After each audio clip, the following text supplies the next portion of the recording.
decir otra cosa, como ha podido ser el caso Villa, y más a personas, en mi caso, que estuvo trabajando en esa y sigue, pero sí, pero eso a los docentes, por Dios, Armando, no me empleéis cosas que no han lugar, porque me parece que estábamos teniendo un debate cada uno explicando lo suyo, y desde un punto de vista además creo que muy limpio, qué es lo que debemos de hacer las fuerzas de izquierda, que para maculladuras y de centro izquierda o de centro derecha, que ya tenemos otro, y no me saques eso para decir que el profesorado por eso ha sufrido.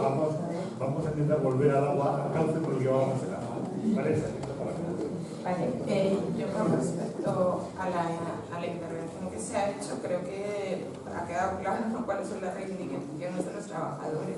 Reivindicaciones que vienen colocando su papel de formadores y el no dar un paso atrás en esos derechos que antes contestaban. Voy a aprovechar para contestar directamente a Dolores con la intervención que tenía antes, ¿no? Yo creo que a cada uno nos toca dar la lucha en el momento que nos toca darla, y lo que importa a día de hoy es la coherencia de la lucha que damos con qué intereses, ¿no? Lo dije creo que en todas las intervenciones, con los intereses que hablan y que están al lado de la mayoría del pueblo trabajador o los que no. Y a día de hoy, a mí es cierto, y a mis compañeros del movimiento estudiantil y a los trabajadores que están en la calle reivindicando sus derechos, no nos ha tocado correr delante de los grises, nos ha tocado correr delante de los azules. Hemos aguantado cómo se ha violado la autonomía universitaria, hemos aguantado como sindicalistas, como compañeros del movimiento estudiantil y como trabajadores han acabado en la cárcel por reivindicar sus derechos. Y esto no ha pasado con ninguna otra corriente, sino con Antonio Trevín como delegado de gobierno. Entonces esta respuesta te la tenía que dar. Con respecto al respeto a la lucha y a dónde nos colocamos y con qué intereses. Tiene pedida la palabra David, pero ya hay manos que se levantan desesperadas. Esperad que todavía queden 3 aquí en la lista. Yo quisiera llamar la atención a la mesa, por favor, porque ellos son más, como vengan por nosotros, nos estamos perdiendo. Yo voy a facilitar el tema, simplemente quería responder a la pregunta en la medida de lo que podemos responder, porque está en el programa, y es la preocupación por la estabilidad de la plantilla del profesorado, y nosotros abogamos por hacer todo lo que sea necesario para reducir la tasa de interinidad al 8%, o en ese entorno, que creemos que es mucho más razonable que no la situación que hay ahora tan desbocada, vamos a decir. Y nada más. Bueno, sí, que en nuestro programa viene la firme decisión de impulsar un debate social para elaborar un plan estratégico educativo y de investigación que aborde todos estos temas de los que estamos hablando. Y es que es necesario para no estar discutiendo cada 4 días sobre una ley nueva.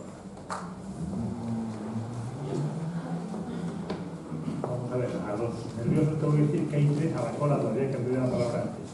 Vamos a ver si hacéis preguntas agudas, de modo que las respuestas sean breves y avanzamos rápido. La mía es muy breve y muy concreta. Me parece que cuando en la intervención de Dolores Guerra se habló de la libertad de elección de centros, entre comillas, y yo quisiera saber la posición que tenéis sobre si zona única o la zonificación, más o menos como está funcionando hasta ahora, revisable, como queráis, pero bueno, sobre la supuesta libertad de elección. No sé si lo decís todos, pregunta concreta. ¿Zona única o zonificación en el reparto de normas? Gracias. Respuestas breves, por favor. Casi usamos todas las preguntas. Venga. En el programa no ponemos nada, pero ya te puedo garantizar que zona única estamos en contra. O sea, zona única para toda Asturias, no, de ninguna manera. Efectivamente, tiene que haber una zonificación y conjunto de, por un lado, que se puede que haya libertad, pero por otro lado, también puede dejar de planificar, porque estamos hablando de uso del dinero. La cosa es que hay que bajar, por todo, al detalle de zonas y cuestiones concretas. Bueno, yo también escuetamente zona única no, para nada, sino todo lo contrario. Creemos más bien que la forma de optimizar los recursos que se tienen en la educación, la mejor manera es homogeneizar la red, de tal manera que cada familia tenga una buena escuela cerca de su casa. Aparte de que eso sería discriminatorio en muchos sentidos, por ejemplo, la zona rural no tendría capacidad prácticamente de elegir, en contraste con la zona urbana, pues insisto, creo que la escuela pública tiene que tender a que todos los centros tengan las condiciones suficientes para que el que más cerca hace que tu casa sea el más atractivo por comodidad y conveniencia. Vale, el planteamiento yo creo que aquí no viene marcado por la rentabilidad, o sea que en zona única no nos planteamos que se tiene que garantizar este derecho a la educación y obviamente también estamos hablando de esas zonas rurales y asturias, no sé qué queda claro. Sí, nosotros pensamos que el alumnado tiene que ir al centro que más cerca le quede de casa, más cómodo sea, y no lo hacemos explícito en el programa al detalle, no vamos tan al detalle.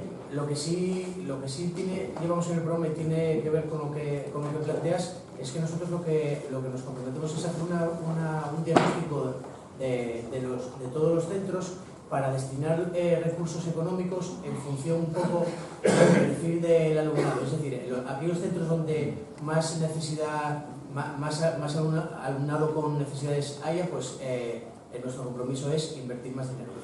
No sea equitativo y demás. Muy breve te respondo. Zona única, no. Zonificación. Y en concreto, si lo llevamos, ponemos la actualización de las áreas de influencia de los centros, porque probablemente hay que actualizarlas, de cara a los procesos de escolarización, primando la proximidad al domicilio familiar y o laboral de los progenitores. Y en cuanto a lo que señalaba el compañero, perdona, Luis, que me ha dicho nombre, tenemos también una medida muy concreta que es establecimientos de estándares de calidad comunes a todos los centros educativos y adecuación de estos de acuerdo a una planificación de las inversiones a realizar. Zona única. Bueno, pues rápidamente, zona única no, porque será un elemento que lo único que haga es generar más desigualdades y nosotros apostamos por la educación precisamente para generar todos los españoles iguales. Visteis que en la mesa son los mismos y la pregunta certera responden a la piedra. Manolo, que no sé quién era Manolo. Sí. Bueno, yo creo lo siguiente, si mañana se extinguen los osos, es una pena, o los urogallos, pero si se extingue un patrimonio asturiano que tenemos solamente aquí en Asturias, como es nuestra lengua, parece que a nadie le importa. Mi pregunta es muy concreta. ¿Asturiano sí o no? ¿Asturiano oficial sí o no? ¿Y qué se va a hacer para la especialidad de estudiantes, para que eso se promueva en la universidad? Bien claro. ¿Sí o no?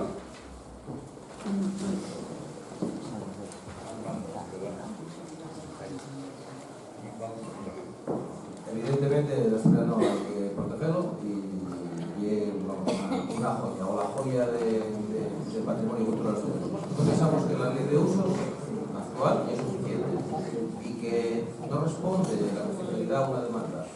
Pensamos que el nivel de protección que tiene ahora en el currículum está bien, busca un equilibrio entre, evidentemente, que no se conozca, pero por otro lado, que sea absolutamente obligatorio en todas las edades. Bueno, nosotros en su día fue recientemente, hicimos una rueda de prensa de la que algunos medios de esa sí se hicieron eco, en el que llegamos a un acuerdo, hicimos una rueda de prensa conjunta con la Xunta por la Defensa de la Lengua para la defensa de la cooficialidad del asturiano, porque entendemos que estamos viendo que es insuficiente lo que hay ahora mismo y precisamente es necesario dotar en las universidades de un medio de formación para que los profesores luego puedan dar una formación adecuada también en el resto de niveles educativos. Eso no quiere decir que tenga que ser obligatorio 100% para todo el mundo estudiar el asturiano, pero que realmente haya la posibilidad de hacerlo quien quiera con profesores realmente bien formados y bien preparados. No sé si te respondo. Sí, bueno, en Izquierda Unida también es claro que llevamos en el programa, no solamente en esta campaña, sino ya desde hace muchos años, la cooficialidad de la lengua. De manera que eso resolvería muchos problemas que ahora se están tratando de manera particular, que se haga una oferta en la educación de un tipo, de otro, educativa, con tantas horas o menos. La cooficialidad, digamos, que establecería unos mínimos y resolvería muchos problemas en este sentido. Aparte de que, perdón, pensamos que sí que hay demanda, porque naturalmente si no la hay, pero pensamos que sí, que en Asturias hay demanda de cooficialidad y que es una cuestión del sentir popular, de generalizado. El planteamiento, bueno, que creo que ya adelante antes, es la oficialidad de uso de la lengua asturiana. Nosotros planteamos que es un derecho del pueblo asturiano y desde luego al que no vamos a renunciar, ¿no? Ya comentaba antes por dónde van las distintas medidas educativas en materia de centralización y de colocar en situación más excepcional a las lenguas oficiales, con lo que lógicamente no estamos de acuerdo, ¿no? Y también en materia de educación la existencia de una especialidad docente de esa lengua asturiana. Bueno, nosotros lo que planteamos a este respecto son dos planos. Una cosa es garantizar los derechos de la ciudadanía, quiere decir que no haya ciudadanos y ciudadanas de primera y de segunda, y por otra parte sería la promoción del uso del asturiano. Nosotros pensamos que precisamente para que no haya impresiones de que no hay cierta demanda, aparte de apoyar al asturiano, lo que hay que hacer es falarlo y usarlo con total normalidad como patrimonio cultural que es nuestro. Y en ese aspecto nosotros sí entendemos que la única fórmula legal que actualmente contempla la Constitución española para garantizar esos derechos lingüísticos, la única medida jurídica que contempla, como digo, es la oficialidad. No hay otra fórmula jurídica que contemple la Constitución española, con lo cual, como nosotros apostamos por que no haya ciudadanos y ciudadanas de segunda ni de primera, sino que todos y todas somos de primera, pues entonces, evidentemente, pues nosotros comprometémonos ante una eventual reforma del Estatuto de Autonomía a apoyar una oficialidad. Pero en cuanto a la escolarización del asturiano, nosotros lo que nos comprometemos es a recuperar el recorte que hizo la actual administración autonómica en el bachillerato, de baixar de 4 horas a 1 hora semanal la enseñanza de la asignatura. Comprometémonos a modificar el currículum de educación infantil que ahora mismo no se permita la escolarización en infantil de 3 a 6 años. Por ejemplo, tengo un fío en esa edad, y aunque el 100% de los padres y madres de esa escuela lo solicitásemos, la administración autonómica en la actualidad no permite la enseñanza de educación de asturiano en educación infantil, aunque hubiere horas de la maestra o maestro de lengua asturiana en primaria, aunque tuviera horas disponibles para dar en infantil, no se permite, con lo cual no se están garantizando esos derechos. Y por otra parte, también lo que contemplamos es intentar impulsar voluntariamente una serie de centros como experiencia piloto, en el cual pues el asturiano sea lengua en igualdad de condiciones que se imparta como junto con el inglés y el castellano. En concreto, el Partido Socialista no lleva la oficialidad en su programa electoral. Y aparte de eso, hace poco que se hizo una pregunta en la Nueva España, respondieron todos los candidatos y el cabeza de lista, Javier Fernández, dijo claramente no oficialidad, sí promoción, uso y escolarización de las etapas obligatorias, como se está haciendo. A los no puede gustar o no gustar, pero hay que ser claro en lo que se dice. Perdón, en las etapas, creo que se me ha entendido, en las etapas obligatorias. En el bachillerato, fue el Partido Socialista también el que con la LOE puso 4 horas, ha habido que reducirlo a 1, porque con el nuevo bachillerato es completamente imposible encajar. Ahora, quien tenga una propuesta, y se ha debatido, Pero dicho esto, es a la pregunta del Partido Socialista, no lleva el tema de la oficialidad del asturiano en su programa. Nosotros decimos sí a la protección del asturiano como parte importante de nuestro patrimonio histórico-cultural, pero no a la oficialidad. Coque. Ya lo perdí. Bueno, yo no solo he venido mucho a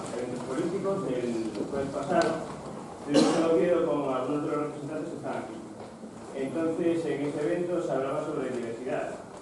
Yo aquí estoy oyendo hablar muy poco de diversidad y eso implica un fracaso escolar de más del 20% como hay en Asturias. Eso, pues bueno, a lo mejor nos podemos aplaudir porque en la media española es el 25%. Entonces, bueno, yo no me hace ninguna ilusión estar en una comunidad donde el fracaso escolar es el 20% y eso quiere decir que hay un 20% de alumnos que no están atendidos en la universidad. El otro día tuvimos que escuchar unas cuantas cosas que no nos gustaron nada y no tuvimos ninguna oportunidad de hablar con vosotros. Incluso allí estuvimos esperando y nadie vino a preguntar qué tal estáis y cómo lo lleváis, ¿no? Entonces yo me gustaría que se hablara un poquitín del tema del fracaso escolar y también pues voy a aprovechar y os voy a hacer un regalo.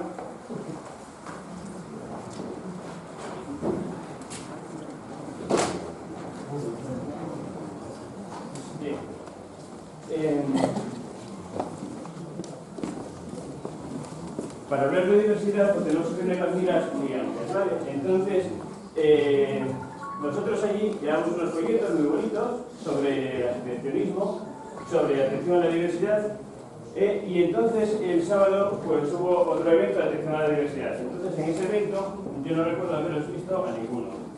Vale, entonces bueno, yo lo único que quiero decir es que un 20% de fracaso escolar es una mala noticia para todos. Muchas gracias.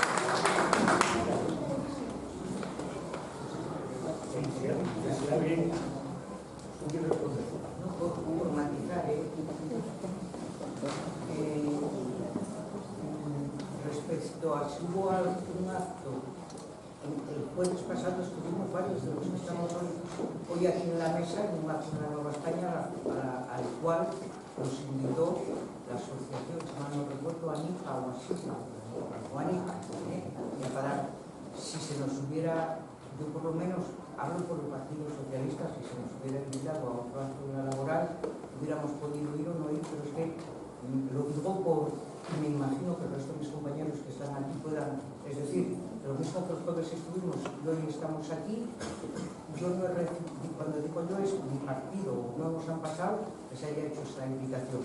Luego desde ese punto de vista, decir que no es que no se haya ido por y no es que no se quisiera hablar, es que en el Club La Nueva España era de 7 a 8, a las 8 había otro acto y literalmente nos echaron los de las 8. Es decir, lo digo porque como las personas que estáis aquí no coincidís con las que estabais allí, no hay un 20% de fracaso escolar. Y eso yo creo que lo tenemos que dejar claro.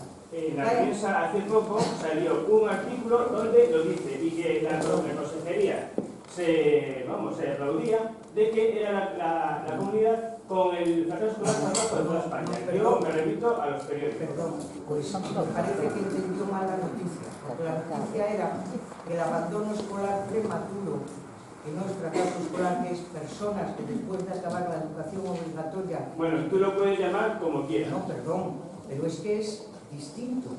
Es que es distinto. El fracaso... No, lo tenemos que dejar claro, por eso es dejarlo claro. Y no es yo...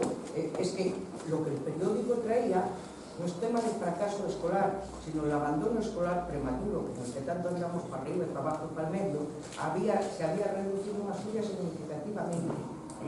Pero con los datos que tenemos, son datos no solo nuestros, sino del Ministerio de Educación y a nivel internacional, no es ese el fracaso. Ahora, que me digas, hay niños con dificultades de aprendizaje, que a lo mejor, y que no son de necesidades educativas especiales, como hablábamos el jueves, no acabemos en nuestro sistema educativo de dar con el modo de esa educación en grupo, de esa educación individualizada, que atendiendo a las capacidades que tiene cada uno, ahí es uno de los claros elementos de mejora que yo creo que tiene que hacer no solo la política educativa, sino la metodología de los centros y el tratamiento de los centros.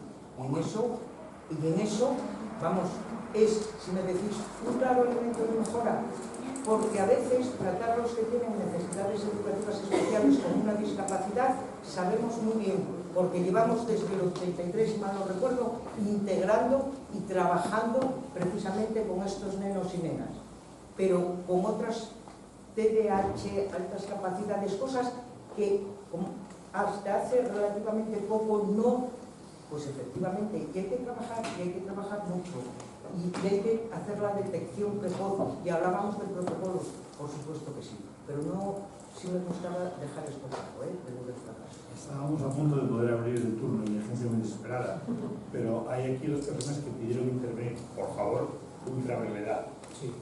Sí, yo creo que tiene razón el compañero que intervino en el aspecto del fracaso escolar. Yo creo que no deberíamos mezclar la escuela inclusiva, el apartado estadístico, la parte estadística, una escuela. En ese sentido, posiblemente a lo mejor estemos mejor que otras comunidades autónomas en cuanto a la parte estadística, que cumplimos en la parte estadística, pero realmente la escuela inclusiva de la vida real, pues ahí todavía nos queda mucho que trabajar. Y evidentemente, para poder mejorar esa situación, lo que hay que hacer es dotar de más profesionales en las escuelas. Por ejemplo, la ratio digamos que el criterio que se utiliza ahora es que para que un centro de primaria tenga un orientador o una orientadora, pues mírase que tenga más de 400 alumnos, pero alumnos en general. Y cuando nosotros lo que consideramos es que lo que hay que mirar es el número de alumnos que estarían dentro de la atención a la diversidad. Y ese sería un poco la ratio que habría que mirar a la hora de